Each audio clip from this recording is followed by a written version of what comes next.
반갑습니다. 말씀과 함께 하루를 시작하는 주님의 백성들을 예수님의 이름으로 축복합니다.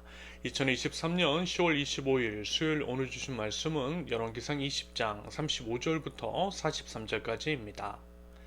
선지자의 무리 중 한 사람이 여호와의 말씀을 그의 친구에게 이르되 너는 나를 치라 하였더니 그 사람이 치기를 싫어하는지라. 그가 그 사람에게 이르되 내가 여호와의 말씀을 듣지 아니하였으니 내가 나를 떠나갈 때에 사자가 너를 죽이리라. 그 사람이 그의 곁을 떠나가더니 사자가 그를 만나 죽였더라. 그가 또 다른 사람을 만나 이르되 너는 나를 치라 하매 그 사람이 그를 치되 상하도록 친지라. 선지자가 가서 수건으로 자기의 눈을 가리어 변장하고 길가에서 왕을 기다리다가 왕이 지나갈 때에 그가 소리질러 왕을 불러 이르되 종이 전장 가운데에 나갔더니 한 사람이 돌이켜 어떤 사람을 끌고 내게로 와서 말하기를 이 사람을 지키라. 만일 그를 잃어버리면 내 생명으로 그의 생명을 대신하거나 그렇지 아니하면 내가 은 한 달란트를 내어야 하리라 하였거늘 종이 이리저리 이를 볼 동안에 그가 없어졌나이다. 이스라엘 왕이 그에게 이르되 내가 스스로 결정하였으니 그대로 당하여야 하리라. 그가 급히 자기 눈을 가린 수건을 벗으니 이스라엘 왕이 그는 선지자 중에 한 사람인 줄을 알아본지라. 그가 왕께 아뢰되 여호와의 말씀이 내가 멸하기로 작정한 사람을 내 손으로 놓았은즉 내 목숨은 그의 목숨을 대신하고 내 백성은 그의 백성을 대신하리라 하셨나이다. 이스라엘 왕이 근심하고 답답하여 그의 왕궁으로 돌아가려고 사마리아에 이르니라. 아멘. 하나님이 왕이시고 우리의 주인이십니다. 그렇게 고백하는 사람, 우리는 하나님 나라 백성입니다. 이것이 우리의 정체성이고 우리의 믿음이라는 거죠. 그 믿음이 있고 정말 우리가 하나님 나라 백성임을 고백한다면 그에 합당한 삶의 태도가 있어야만 할 것입니다. 하나님을 왕으로, 하나님을 주인으로 모셔야 한다라는 거죠. 그렇다고 한다면 당연히 이와 같은 것이 보여야 할 것입니다. 내 뜻, 내 마음, 내 계획, 내 생각대로 하는 것이 아니라 하나님의 뜻, 하나님의 마음, 하나님의 계획, 하나님의 생각대로 하는 것. 그러기 위해 하나님 앞에 바짝 엎드려 주님의 말씀을 구하는 것, 그리고 그 말씀대로 순종하는 것. 여러분, 그래서요 우리가 이 찬양하는 거예요. 주님 말씀하시면 내가 나아가리다. 주님 뜻이 아니면 내가 멈춰서리다.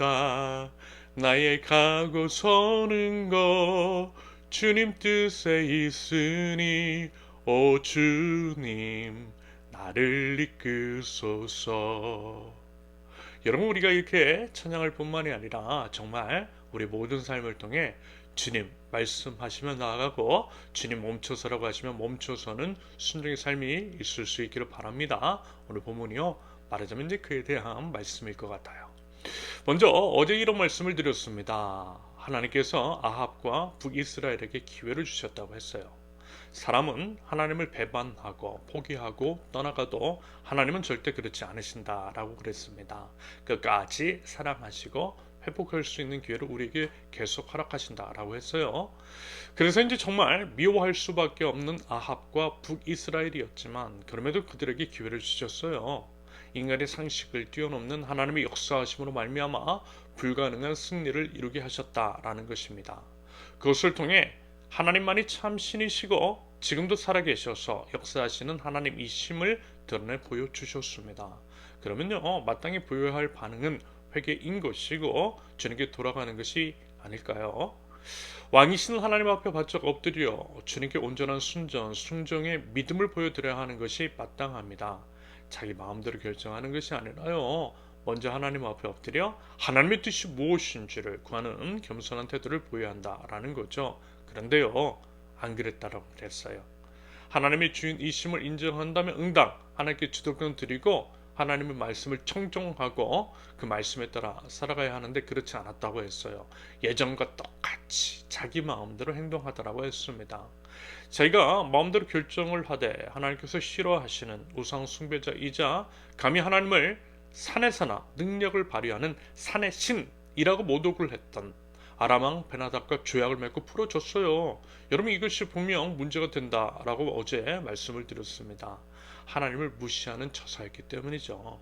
그럴 때에 이런 죄에 대한 지적 및 심판을 선포하는 것이 말하자면 오늘 본문입니다. 그러면서요, 오늘 본문에서는 하나님께서 이제 보통 말씀을 전하실 때 자주 이제 사용하시는 기법이 등장하죠. 비유를 통해 자기 이제 스스로 자신을 정죄하도록 만드시는 것. 자기 이야기인 줄도 모르고 자신을 판결하도록 하시는 지혜로운 하나님이시라는 겁니다. 예전에 이제 나단 선지자를 통해 다윗의 죄를 지적하실 때에도 그렇고요. 이와 같은 방식은요, 성경에 종종 등장합니다. 아무튼 이제 아합의 교만한 행위, 마치 이제 자신의 능력으로 아람을 물리쳐 이겨낸 것이냐, 의기양양하며 자기 마음대로 아람 왕과 조약을 맺는 부분에 대해서 하나님께서는요, 선지자 한 사람을 통해 심판을 선포하십니다. 그런데요, 그 과정 가운데에 좀 섬뜩한 일이 발생하죠. 그것은 하나님의 말씀 맡은 선지자가 아합 왕에게 가기에 앞서서 동료 선지자에게 자기를 좀 쳐달라고 해요. 그렇게 했던 이유는 쳐맞아서 피투성이가 된 얼굴로 아합 왕에게 가야만 하나님의 말씀을 직관적으로 전달할 수 있기 때문이었을 겁니다. 그래서 그렇게 이제 요청을 했어요. 그것은 개인의 요청이라기보다는 하나님의 명령이었습니다. 그런데요, 그 요청을 받은 동료 선지자는 어떻게 하죠? 거절해요. 그런데 이제 상식적으로 생각을 해봐도 말도 안 되는 요청입니다. 어떻게 이제 동료를 아무런 이유 없이 때릴 수 있겠어요? 물론 정상적인 상황에서는 여러분 그게 맞는 것일 수 있겠지만 지금 이제 상황과 먼저 아합 왕에게 심판을 선포하는 사명의 엄중함을 생각해 볼 때 아무리 이제 이성과 상식을 넘어서는 것이라 할지라도 여러분 순종하는 것이 맞는 거죠. 여러분 다시 한번 말씀을 드리지만요, 무엇보다 이것은 사람의 부탁이 아니라 하나님의 명령입니다. 여러분 하나님의 명령은요, 우리가 판단하는 것이 아닙니다. 더불어 하나님이 명령하시면 결코 허투루 여기면 안 된다라는 거예요. 오직 순종만이 우리의 책임이다라는 거죠. 아무튼 그 동료 선지자가 요청을 거절했을 때에 그것이 하나님의 말씀에 대한 불순종의 죄임을 분명하게 언급하면서 그래서 그가 도리어 죽임을 당하게 되는 끔찍한 일이 벌어집니다. 여러분 다시 한번 언급드리지만요, 어떻게 보면 과한 것이 아니냐 할 수 있겠지만 방금 말씀드렸듯이 사안과 사명의 중대성 때문에 그렇게 엄중한 심판을 내리신 것으로 보시면 되겠습니다. 아무튼 하나님의 말씀 맡은 선지자는 그 사람 대신 또 다른 사람에게 자기 자신을 상하도록 쳐달라고 부탁을 하고요. 그래서 이제 얻어 터져 피투성이가 된 상태에서 변장을 한 후에 아합 왕을 기다려요. 그리고 이제 드디어 아합 왕이 지나갈 때에 소리를 질러 아합의 이목을 산 후에 비유를 들어 이야기하죠. 이 이야기를 다시 또 이제 간단하게 제가 정리해서 말씀을 드리면 이런 겁니다. A라고 하는 사람이 B라고 하는 사람을 끌고 와서 지키라고 했다. 만약에 B가 도망가면 생명을 내가 대신 물기로 했다. 그런데 그만 B가 도망을 갔다. 어떻게 하면 좋겠느냐? 이런 식으로 이제 아합 왕에게 물어봤다라는 거예요. 그랬을 때 아합 왕은 상식선에서 대답을 하죠. 당신이 계약을 그렇게 했고 B가 도망을 갔으니까 그에 대한 책임을 당신이 지는 것, 다시 말해서 생명으로 그 값을 치르는 것이 마땅하다라고 하는 식으로 말입니다. 그랬을 때 선지자가 대답을 하는 거예요. 아합 왕, 당신이 바로 B를 놓친 자이고 당신이 방금 판결한 것처럼 그에 대한 책임을 져야 한다라고 말입니다. 아합 자신도 그렇게 생각을 했고 그것이 정당하다라고 하는 식으로 판단을 내렸으니 그와 똑같은 정죄와 심판을 받는 것이 마땅하다라는 거죠. 바로 그 내용입니다. 그래서요, 하나님이 아람 왕 베나닷의 목숨값을 아합의 생명으로 물리시겠다라는 거죠. 하나님의 엄중한 심판의 메시지였습니다. 여러분, 드디어 하나님의 음성, 하나님의 말씀을 경홀히 여기지 않으실 수 있기를 바랍니다. 여러분 예를 들어서요, 한 나라의 대통령은 차치하고서라도 각 공동체나 조직에 여러분 지도자들의 말을 새겨듣고 그 명령에 따르는 것이 당연합니다. 아무리 이제 요즘 시대가 권위가 이제 추락을 했고 평등한 사회가 되었다라고는 하지만 그럼에도 공동체나 조직의 질서가 유지되기 위해서는 상호 존중의 태도는 정말 필요할 뿐더러 지도자의 합당한 지시에 따라야 하는 것은 당연합니다. 하물며 사람에 대해서도 그러한데요, 온 우주의 왕이신 하나님께 대해서는 당연한 것이 아닐까요?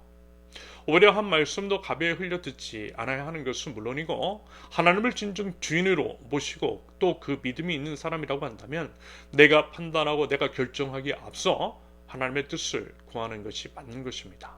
하나님께 먼저 엎드려야 한다라는 거예요. 그 엎드림, 귀 기울임, 그리고 순종. 여러분 이것이 믿음이고 신앙 고백입니다. 그리고요 여러분 차라리 그게 쉬워요.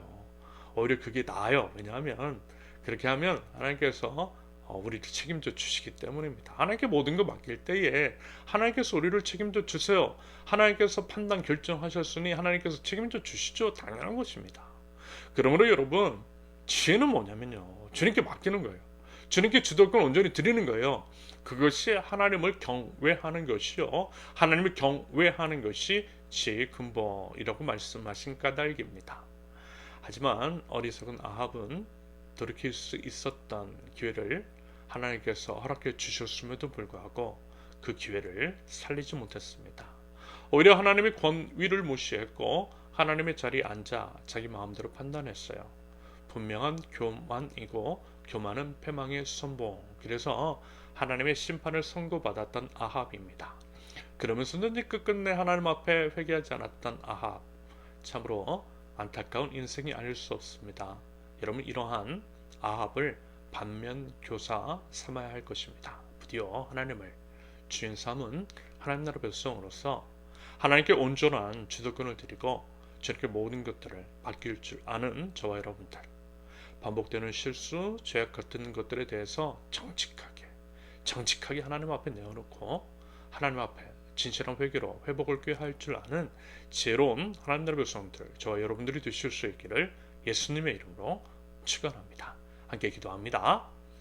하나님 아버지, 하나님 나라 백성으로서 저희들 주님 앞에 겸손하게 엎드려 주님의 음성을 청종하며 듣게 하시고 온전한 순종으로 저희 믿음을 증명하게 하옵소서. 필연적인 연약함으로 인하여서 저희들 실수를 반복하지만 그것을 부인하거나 변명하지 않고 정직하게 직면하면서 하나님 앞에 엎드려 회개와 회복을 꾀할 줄 아는 지혜를 허락하여 주시옵소서. 하나님, 저희가 자만하지 않게 하시고요, 오직 의의 길로 하나님 인도하여 주시옵소서. 예수님의 이름으로 기도합니다. 아멘. 하나님께서 오늘 주신 말씀과 각자의 기도 제목을 놓고 우리 잠시 기도합니다.